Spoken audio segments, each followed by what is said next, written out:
Hi everyone, Susanna Anderson here from the Are They All Yours blog at StephenAndersonFamily.com. I wanted to show you today a recipe for my chocolate chip orange scones. This is an adaptation of the biscuit recipe that you can also find on my blog. Scones are really just a sweet biscuit, and I get asked a lot about sharing recipes that use einkorn flour. So this is one of those, and it's one of the trickier ones. So I thought I'd show you how to make it. In the recipe, I cannot give an exact amount of milk just because of the nature of making biscuit or scone dough. So I thought if I make a video, you can see exactly what it should look like. You can find this recipe on the blog, StephenAndersonFamily.com, but today I'm going to show you how I'm making it. So for the recipe, to make 8 large scones, and by large I mean they will be 8 wedges from a circle about this big, so they're pretty big. I have to double this recipe for a family of 12, so 8 probably feeds most families. This will make 8 large scones, and the ingredients you need are 3 cups all-purpose einkorn flour. I use and recommend Jovial. 1½ tablespoons baking powder. 1/4 cup of sugar. The zest of 1 orange. 1 teaspoon salt. 4½ tablespoons palm shortening, which is 58 grams. Now, palm shortening, it sounds terrible because, we think shortening is bad, and the hydrogenated shortening at the store that's made from like soybean oil is bad. This is actually just palm fruit oil. Palm fruit oil at room temperature is solid, and because of that, it looks and performs like shortening. So that's what this is. I find it easiest to weigh it, though, than to try to figure out 4½ tablespoons. So 58 grams. If you don't like to use that, you can also just use cold butter, just cut small. 3 tablespoons of sour cream, which again I weigh it, it's 45 grams. 1/2 cup of mini chocolate chips. I like mini chocolate chips because they're mini, so they distribute nicely if you have something like chocolate chip muffins or cookies or scones in this case. You can use 1/2 cup and it seems to spread much farther than normally 1/2 cup would go. You might need to use 1 cup of regular chips to get that same distribution. So an old Weight Watchers trick I learned. Use mini chips, they go farther. You can also use 1/8 teaspoon orange extract, although that is optional. And you will need approximately 1 cup of milk. Now for the glaze, I will also use powdered sugar and frozen OJ concentrate. But that's for the glaze. We'll get to that later. Now, the amounts I read are for 8 scones. I'm going to double this recipe, so if you're seeing me dump in 6 cups of flour, that's just because I have to double it for my family, and I'm just filming myself making it for our family for breakfast tomorrow. So don't be surprised by that. The same principles apply even if you use the amounts that I just gave and that are in the printable recipe on the blog. Now, before I get started with that, I am going to heat the oven to 375 degrees. That way the oven is ready when I am. And I'm also going to take out the baking sheets and put, you can either grease them or you can put down parchment paper and get the baking sheets ready that way. All right, so here's my mixing bowl. I have so far put in the flour, the sugar, the baking powder, and the salt. And I'm just going to give that a little bit of a stir here, just to mix it together. And at this point, I'm going to add the shortening and the sour cream. And I'm going to mix these two in just until the dough becomes crumbly, kind of like pea-sized little blobs there. Especially on a warm day, which it's always a warm day in Arizona pretty much, you don't want to overwork the step. You don't want your shortening and your sour cream to just actually start forming a dough. You just want them distributed throughout the flour and dry mixture without actually dissolving into it. So when it starts looking a little crumbly, there, that's enough. I am at this point going to put in the chocolate chips and the zest.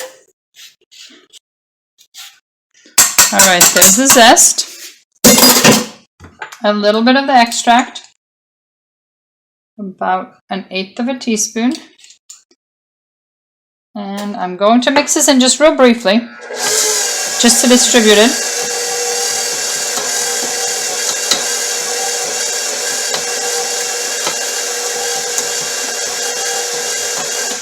And I will now add the milk slowly while I keep the mixer running. Now, because it's einkorn flour, you want to leave the dough a little bit wet when all is said and done.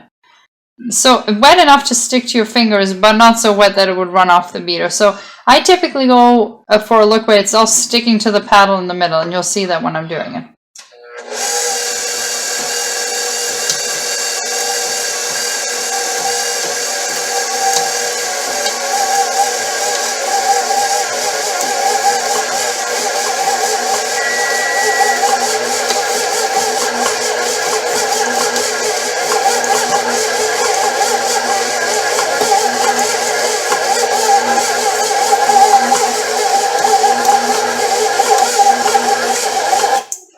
I can see there's a little bit of flour on the bottom still, so I'm going to use a little bit more milk here.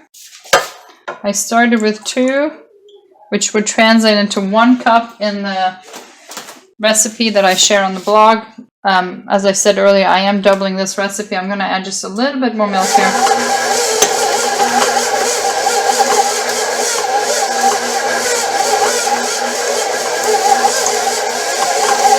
So I probably ended up using 1 1/4 cup per batch.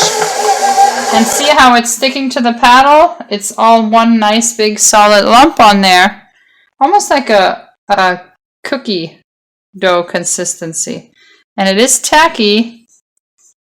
And while I get my wooden board ready to roll and cut these, I'm going to wait and let this sit here because einkorn is very slow to absorb the moisture. So if I come back in a couple of minutes and it's really dry, I might add a little bit more liquid to it. Here is my dough. It is in the bowl. This is a double batch, like I said. It's still sticking to the paddle, but it's wet, but not so wet that it runs. So this is the consistency you're looking for. I am going to roll this into a circle. Well, pat it. You want to pat it, not roll it, into a circle. I will only use half of it at this time because I'm making 2 circles, but if you follow the recipe on the blog, you would be making 1 circle. So you want to use a generously floured board. And the trick here is, and some of this comes with practice, is that you want to use enough flour to where it will not stick, but not so much flour that it becomes dry like sawdust. So it's a fine balance to use enough flour where it will not stick without incorporating too much flour. So I'm just going to plop my dough in the middle here. That looks like about half. And I just pat this into a circle about 1 inch thick.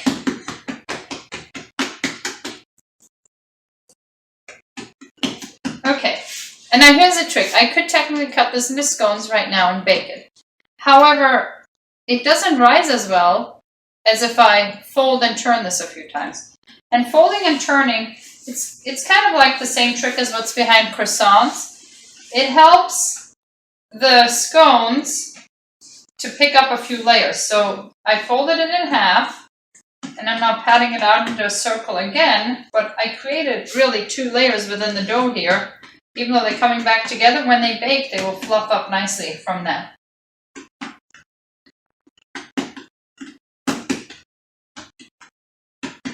Okay. And I will repeat that a second time. And now I have 4 layers in there. You can still kind of see it here. By the time I'm done patting it down,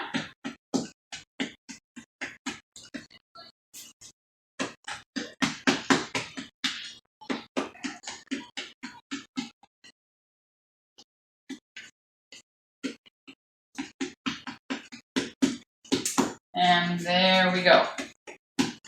This is now nicely patted, layered several times. I am going to cut this into 8 wedges. just like a pizza. So I'm going to cut it into half, into quarters, and then each quarter into wedges. There they are. I'm now going to put these in the oven for approximately 12 to 15 minutes. I've already preheated it. It's at 375. And when they're done, they will have risen quite considerably, and they will be just turning slightly golden around the edges. They will obviously not be moist or anything around the edge. And here they are. Look at that. So you can tell they're just starting to turn golden on the edges. Einkorn yields these really beautiful golden bread products. There's actually a high amount of lutein in einkorn flour. It's the same lutein in eggs that makes egg yolks yellow. So einkorn has a high amount of lutein, and that's why the flour comes out so beautiful. So you can see they've risen considerably. Oops, no, now you can see. And the camera makes them look darker than they really are. They're really just a tan golden. And I'm going to set these out to cool. Alright, so the second batch is cooling. I'm going to set this over here. The first batch, just because I put them in the oven a little sooner, is a little bit cooler. While it finishes cooling before I glaze it, I am going to make the glaze real quick. And for the glaze, I simply use a half cup powdered sugar and thawed OJ concentrate. So this comes frozen, but I thawed out, for this. So I just add enough to make a nice glaze out of it. I'm guesstimating about 2 tablespoons for a half cup of powdered sugar. And I just mix this until it's nicely incorporated. And I don't put a whole lot of glaze on each of them. It's just supposed to be a little orange tang. Now, I spoke earlier about making other flavors. So, for instance, if you were to make a maple pecan scone, you would omit the chocolate chips and replace them with pecans. And for the glaze, instead of using orange concentrate, you would use powdered sugar with maple syrup. And that would give you a really nice maple glaze for your scones on top of a pecan scone. If you wanted to make lemon blueberry scones, replace the chocolate chips with blueberries, fresh or frozen. And for the glaze, you would simply use lemon juice, or maybe even a tiny bit of lemon extract and powdered sugar. And you would use lemon zest in the scones instead of the orange zest.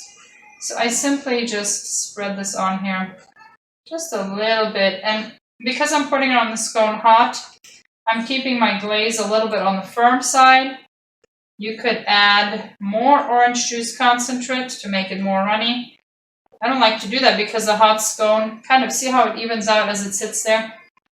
Because the hot scone melts it further. So just about a teaspoon of glaze on each of these scones. Alright, all the scones are glazed. I'm hoping I can hide them until breakfast tomorrow. But I have a little taste tester here, Miriam. She just came in from the pool. And she volunteered. It's a tough job, but somebody's going to do it, right, Miriam? So she volunteered. Which one do you want, honey? That one. That's the biggest one. How about this one? Okay. All right, here it is. Thank you.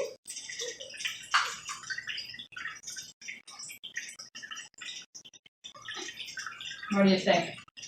The world's watching. Is it good? Now let's show the inside. Put it back on. So you can see it's a nice fluffy biscuit. No, not biscuit. It's my biscuit dough made into a scone. So you can find this and other recipes at StephenAndersonFamily.com. Thanks for watching.